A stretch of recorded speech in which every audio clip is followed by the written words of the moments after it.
আর মোবাইলটা যে আমাদের কি করে দিল ভাই, মানে পুরো কমন সেন্স, হিউম্যান বিহেভিয়ার সব নষ্ট করে ফেলছে। বসে আছেন চুপচাপ, মানে এমন হয় ফোনটা বের করছে, এমন অস্ত্র বের করছে, ফোন বের করে খাটাস করে মুখের সামনে ফোন, অনুমতিরও প্রয়োজন নাই যে ভাই একটা ছবি কি নিব, পারমিশনেরও দরকার নেই। মানে ম্যানার্স কমন সেন্স নষ্ট করে ফেলছে। আগে মুসলিমদের সাথে দুইটা জিনিস থাকতো, যখন মুসলিমরা সারা বিশ্বকে নেতৃত্ব দিয়েছে তখন ডান দিকে একটা বড় তরোয়াল থাকতো আর বাম দিকে একটা ছোট খঞ্জর থাকতো, জানেন? এই মোগল আমলেও দেখবেন, নবাব সিরাজউদ্দৌলাদের আমলেও দেখবেন, ডান পাশে একটা বড় সৌর থাকতো আর বাম পাশে থাকতো একটা ছোট খঞ্জর। ওই দুইটা জায়গায় এখন স্থান নিয়েছে, ডান পকেটে একটা বড় স্মার্টফোন আর বাম পকেটে ছোট একটা আবার কথা বলা ফোন।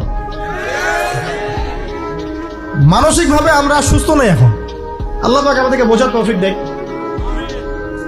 কথাগুলো আঘাত করার জন্য বলছি না, আমি কথাগুলো বলছি এই কারণে যে আমাদের এই যুব সমাজকে নিয়ে আমাদের অনেক আশা। যুবকরা ইসলাম শিখবে, এলেম শিখবে, আমল করবে, ইনশাআল্লাহ আগামী দিনে এই জাতিকে নেতৃত্ব দিবে। এই সময় থেকে যদি ওদেরকে ট্রেন্ড আপ করা না যায়, তাদের ম্যানার্স, বিহেভিয়ার, হিউম্যান বিহেভিয়ারগুলো ডেভেলপ করা না যায়, তাহলে আগামী দিনে কি এরা জাতিকে নেতৃত্ব দিতে পারবে? একটা হাদিস খালি বলি, মান তারাকা সালাতান মুতাআম্মিদান ফাকাদ কাফারা, মান তারাকা সালাতান মুতাআম্মিদান ফাকাদ কাফারা। আবার শুনেন, قال رسول الله صلى الله عليه وسلم من ترك صلاة متعمدا فقد كفر। আর মুয়াজ বিন জাবাল রাদিয়াল্লাহু আনহু কে নবীজি বলেছেন, মান তারাকা সালাতা মুতাআম্মিদান ফাকাদ বারিয়াত মিন জিম্মাতিল্লাহ। যে ব্যক্তি নিজের উপর ফরজ নামাজ ছেড়ে দিল, সে কুফরি করলো, সে কুফরি করলো, সে কুফরি করলো। মুয়াজ বিন জাবালকে নবী সাল্লাল্লাহু আলাইহি ওয়াসাল্লাম বলছেন, যে ব্যক্তি ফরজ নামাজ ইচ্ছা করে ছেড়ে দিল, সে ব্যক্তি আল্লাহর জিম্মা থেকে মুক্ত হয়ে গেল।